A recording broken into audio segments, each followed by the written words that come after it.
Hi, welcome everyone that's joining us, and thank you for joining us tonight. I'm Zach Noggle. Hi, and I'm Maria Wood. We both work for Ryan Homes at Brunswick Crossing. Yep, and the point of this webinar tonight is just going to give all of you that are participating a little bit more in-depth and better understanding about purchasing a home, all the factors that go into doing so. We're going to be covering a lot of topics here, such as pre-qualifying for a mortgage, the various loans and programs that are made available to you, and the financial benefits of owning a home and having a mortgage, and how to improve your ability to either purchase a home or purchase more of a home. After we go through all those things, we're going to open up a chat function that'll give you the ability to ask any questions that you have, or if you want to provide any insight or clarification after that. Alrighty, so we're going to start with everything that pre-qualifying for a mortgage entails. Many of you have already been pre-qualified or have, basically talked to a lender about getting pre-qualified. If you're lucky, they explained everything to you, all the ins and the outs of what it actually means to be pre-qualified for a mortgage. But for most of us out there, that's not the case. So we want to try to elaborate a little bit more on how you are pre-qualified and dive a little bit deeper into what that actually means. There's four major factors that are going to be considered for you when being pre-qualified. You're going to have your total household income, your monthly obligations, your assets, and finally, your credit ratings and credit score. There are numerous other factors that go into play, but for tonight, we're just going to focus on those four major factors. Yeah. And when Maria mentioned income, we'll start there. A mortgage company is going to be more concerned with your gross household income, which is going to mean every person that lives in the house, or if you have different loan programs, who's on that loan. And gross household income is going to be all the income before taxes and benefits are taken out of your pay. Things that factor into your income are going to be salary, or if you're paid hourly wages, if you receive any overtime, bonuses, commission at work, and if you have any income from rental properties, or if you have investments that you're earning capital gains on. Also will be factored in alimony and child support. And it's typical for a mortgage lender to prefer that you have a 2-year average of this income, but exceptions can be made to that, like if you're just graduating from school, or if you've had some absence for a pregnancy, child, things like that.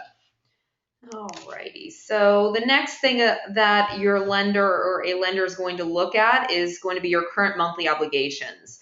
These are things that you pay on every single month that are going to consist of things like long-term debts, car loan, student loan, personal loan, if you have credit card balances, child support and alimony that you're paying out every month, or any other obligations essentially that would show up on a credit report or that you had to apply for credit to receive. A mortgage company is always going to use your minimum required. So even if you pay more, only the minimum is going to be taken into account when doing these calculations.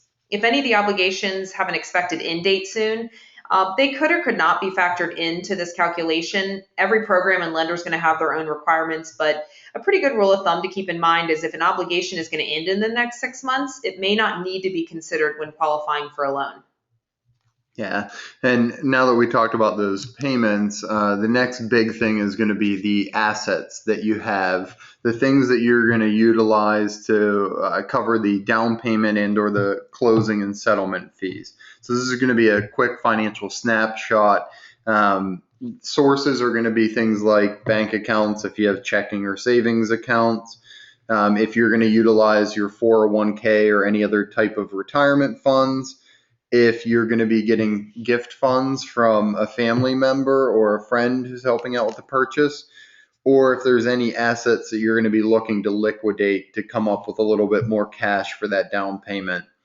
One thing to keep in mind with this is when it comes to retirement funds like your 401k, when you're purchasing a home, you can use those retirement funds at no penalty to you.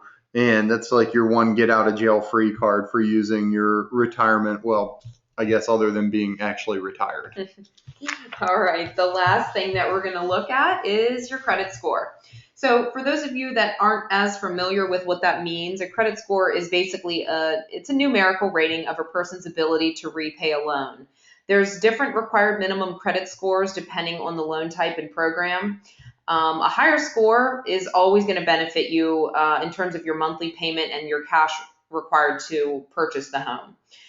Your credit score is going to be determined by factors such as length of credit history, meaning how long you've had the credit, number of credit accounts that you have, your payment history. So they take into account things like on-time payments, late payments, past dues, things like that. And then also borrowed credit versus allowed credit limit on each account. If you want any simple tips, we always suggest, if you want simple tips on how to boost your credit score, you can certainly email Zach and myself at the end of the slides there. We're going to have both of our email addresses, so you can jot those down and send us questions about that. Yeah, Maria and myself, and then our loan officers we work with have a lot of really simple things that you can do that maybe you're not aware of to boost your credit score pretty quickly too. But now that we've taken a look at all these factors, it's time to take a look at your debt to income ratios. And this is going to be a real true sign of your buying power with a home and what type of purchase price you can obtain with a new home. First, we'll take a look at the front ratio. The front ratio is going to be a calculation of your gross monthly income compared to what your new monthly payment will be when you're owning a home. The front ratio can vary in requirement between different loans and programs, but it's safe to stay right around like 30% of your gross monthly income. So to calculate this, you'll take that full income that you make per year, divide it by 12, and then you're going to multiply it by 0.3 to get your gross, what you can qualify for in your front ratio. Next is going to be your back ratio. I'll take this one on, Zach. Okay. This one tends to be the more important determining factor in mortgage lenders. It's basically a calculation of your gross monthly income, and that's compared against all of your current monthly obligations, plus whatever your new estimated monthly payment is with owning a new home. Like with the front ratio that Zach was explaining, this can vary depending on the loan or the program that you're looking at pursuing. But just to keep things simple, it's safe to stay between 40 to 45% for your back ratio.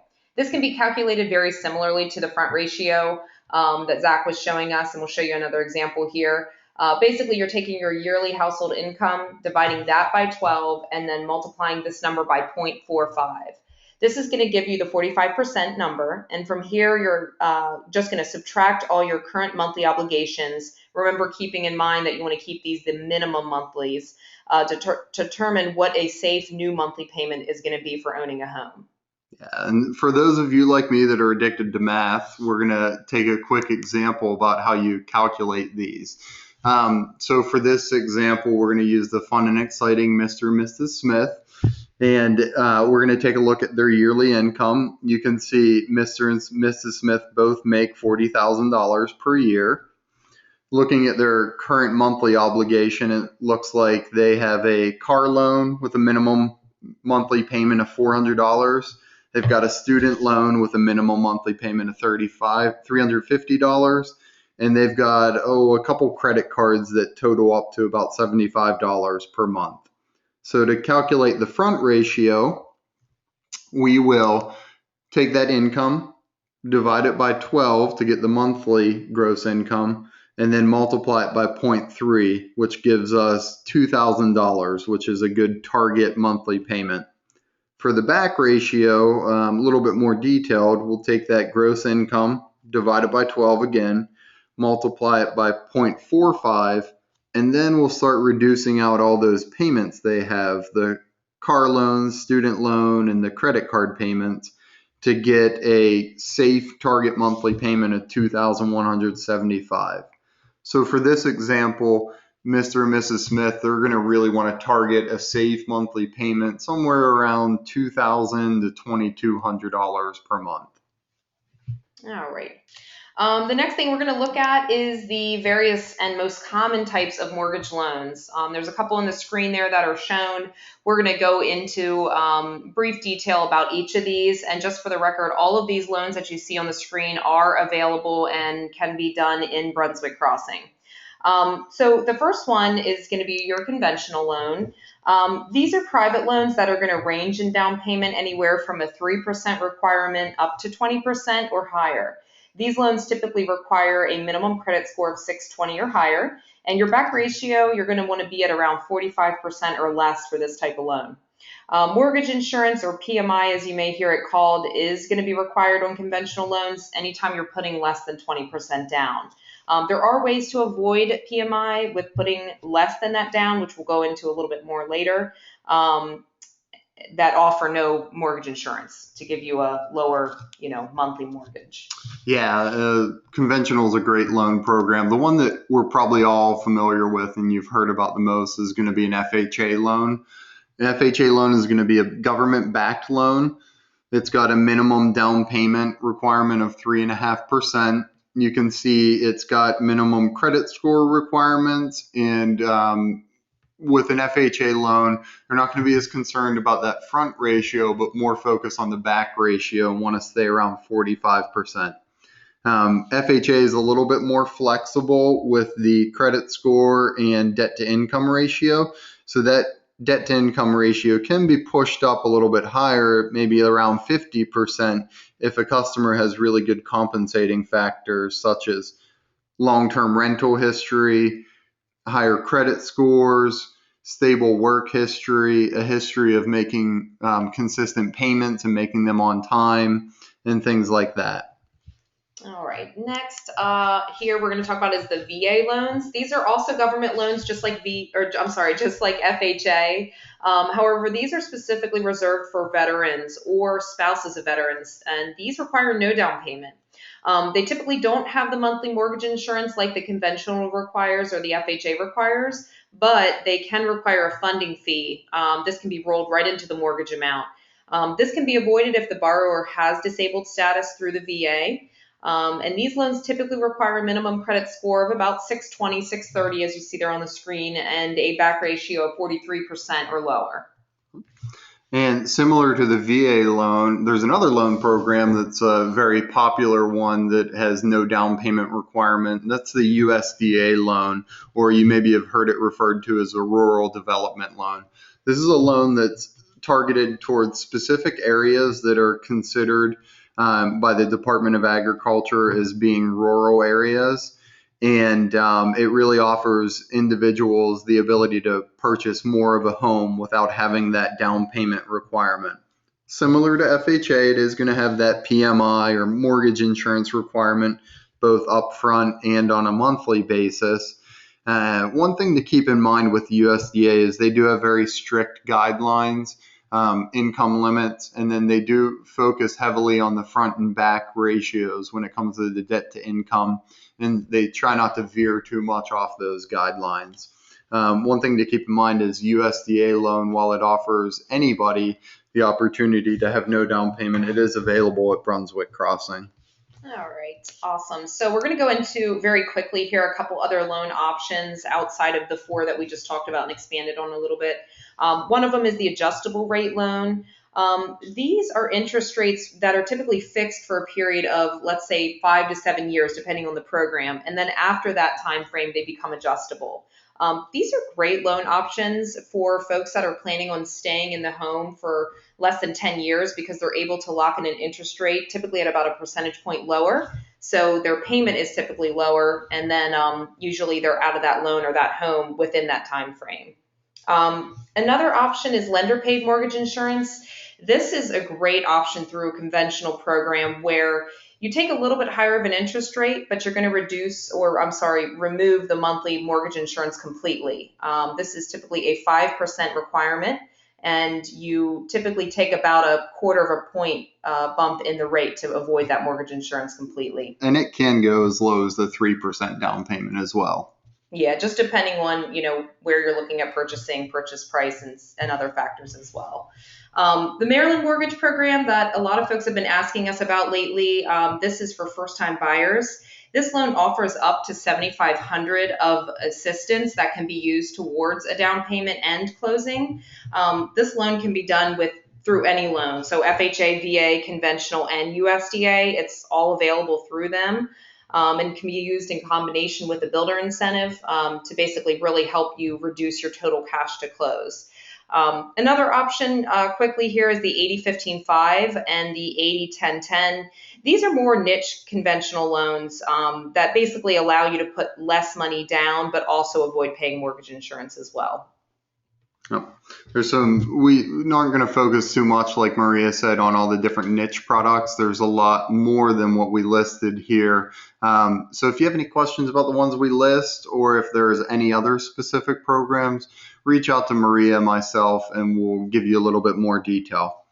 But now that we've taken a look at the different loan programs, let's take a quick look at that big number, which is the cash to close on a home, and what it takes to actually get into a home. Biggest aspect of that is going to be your down payment. Unless you are looking at a USDA or VA loan, which don't have a down payment requirement, this is going to range between a 3% to 20% down payment. So as you can see, very easy example, if you have a $300,000 purchase price, your down payment's going to range between $9,000 to $60,000 unless you're using that no down payment scenario. All right, and then the another component to your cash to close requirement is going to be your closing or settlement fees and costs. There's a bunch there listed on the screen that you can take a look at. It's a pretty large category, and it's going to cover very small fees up to larger fees. The total closing and settlement fees that you're going to be charged, it's going to depend on the loan program and the type of loan that you're getting, as well as the lender that you're utilizing. So here's a list of some of them. I'm not going to read all of them, but if you have any questions about any of them, again, we're more than happy to expand on any of those. Yeah, and that's a most common list, and as you can tell, there are lots of fees that you have to pay. Don't get scared away by that. There is some things that can be done to assist with all those fees and costs that you're being faced with. One typical thing is if you're looking at a new home community, builders like Ryan Homes will offer assistance such as $5,000 to $10,000 towards your closing costs. Another example is when you have all those fees, your mortgage lender, depending on your program and scenario, can offer some discount fees or lender credits to offset those fees that you're incurring. And then Maria alluded to first-time homebuyers, that Maryland Mortgage Program, which offers up to $7,500 of assistance towards closing costs. All right, awesome. So the last thing we're going to take a look at are the financial benefits. Of course, we could list the many benefits of owning a home, but obviously one of the big things that a lot of folks forget about are the financial benefits from owning a home. And one of them is tax savings. You're going to have a huge tax benefit just from owning a home. Similar to having children or dependents that you claim, you're able to increase your tax exemptions once you own a home and you start making that first mortgage payment. You have the ability to write off your property taxes also, as well as the interest that you're paying on your mortgage. And there's two ways you can do this. You can either increase your exemptions on your W-4 with your employer. That way you're going to have less money taken out of your paycheck for taxes each pay period, or you can keep your W-4 exemptions basically the same, and then you're going to expect your tax refund each year to increase. So if you have any more information on that, we really suggest you talk to an accountant about your individual situation and pretty much what you can expect to receive in your tax benefit. Yeah, that tax write-offs and the tax benefit of it is one of those hidden gems that not a lot of people think about when they're buying a home as being a big benefit. The other big benefit that I'm sure you've all been told about if you have a family or friend that owns a home and is encouraging you to buy your own home is going to be the fact that whenever you make every monthly payment, a portion of that payment is going to go to the principal loan balance, which in essence means that you're gaining equity in your home with each payment you make. Whereas if you're renting a home, every payment that you make for your rent is actually going to help another person pay their mortgage, which we don't like to do. So now that we've taken a look at some of the benefits of owning a home and we've talked through all the different factors that go into qualifying for a loan and taken a look at some of the various loan programs, we want to open it up to any questions that you may have. Yeah, I know we covered a lot there. So feel free. It's now your time to ask questions as you have them, and we'll be glad to help. It looks like we have a participant that's just asking a question about, looks like their wife just graduated school and is just starting work and hasn't filed any income taxes yet, and wondering if they can still be on the mortgage and qualify for the home. And it's a great question. When you're coming out of school or getting a degree, that gives you a lot of exceptions from some of the guidelines. So as a matter of fact, yes, they can be included on the purchase. At a very minimum, a lender is just going to require that you have about 1 month or 30 days of pay stubs and an employee agreement that just states what your income is with that employer. So yeah, great question. And yes is the answer. All right, we got another one here coming in. Roger wants to know, his parents are going to help with the purchase, and he wants to know if there's a limit to how much they can give. That's a really good question, and I've got to give your parents props. If they're able to help you with the purchase at all, that's awesome, and it's great, and we encourage that help. A lot of times if parents are able to give money towards closing or down payment or whatever it is, and that's awesome. So it's a great question. There is sometimes a limit. It's really going to depend on the loan program that you're looking at. FHA, VA, conventional are all going to have different guidelines in the amounts that you can give. FHA typically allows 100% of, oh, sorry, we're getting a couple different questions there. FHA allows pretty much 100% of funds to be gifted, whereas conventional might have different restrictions. A lot of times a conventional program wants 5% of those funds to at least be the borrower's own, and then additional monies can be gifted. But we always encourage you, before you start taking checks from your parents, Roger, is to double check with the loan officer and how that needs to be handled, because there is a particular way in which the gift funds must be transferred into your name. But that's a great question. Yeah, thank you. We've got, it looks like 2 more questions, so we're going to answer them in the way they came in. Next one is, it looks like when we were going through the slides earlier, we talked about different credit score requirements with various loans, and they're asking if their credit score is below that requirement we mentioned, does it mean they cannot buy a home? No, not necessarily. It depends on where your credit falls and which loan program you're pursuing, but exceptions can be made. And even if it's a little bit under that requirement, one of the things we utilize a lot is the loan officers and most lenders we work with have a credit simulation software package where they can plug your scenario in, and it'll kick out some action items that you can do to boost your credit score. And if you're looking at buying a new home, you typically have a grace period, like a 3-6 month period before you're actually moving into the home. So it gives you a little bit of time to work on that credit score. Yeah, I love that question because we get it so often, and a lot of times people are scared to even, maybe come in and see us because they think they can't qualify, and it's amazing what we can do in 6 months. So certainly utilize us, to help get you there. Looks like we have another question too. We had a bankruptcy a few years ago, and we've been told we can't purchase a home for 7 years. Is that true? That's a really good question. Yeah. There's a lot of different situations. It's going to depend on the type of bankruptcy that was filed, and other situations surrounding the bankruptcy. But honestly, there's loan programs out there that can accommodate a loan even with a bankruptcy within a year of that being discharged. So, there's of course a lot of things to look into with that, but you do not necessarily need to wait 7 years. Yeah, and there are exceptions that you can even purchase a home within 1 to 2 years after that bankruptcy's been eliminated from your credit history. So great question. Thank you. All right. Well, I think we're going to wrap it up. We appreciate everyone's time tonight, taking time to learn a little bit. Hopefully we covered a lot of the important things. If there are further questions, feel free to reach out. Our emails are on the screen as well as the phone number. We'd love to take more questions. And we're going to send these slides out to everyone that's been participating so that you can have a copy after we're done. Thanks for joining, and enjoy the rest of your evening. Have a good night.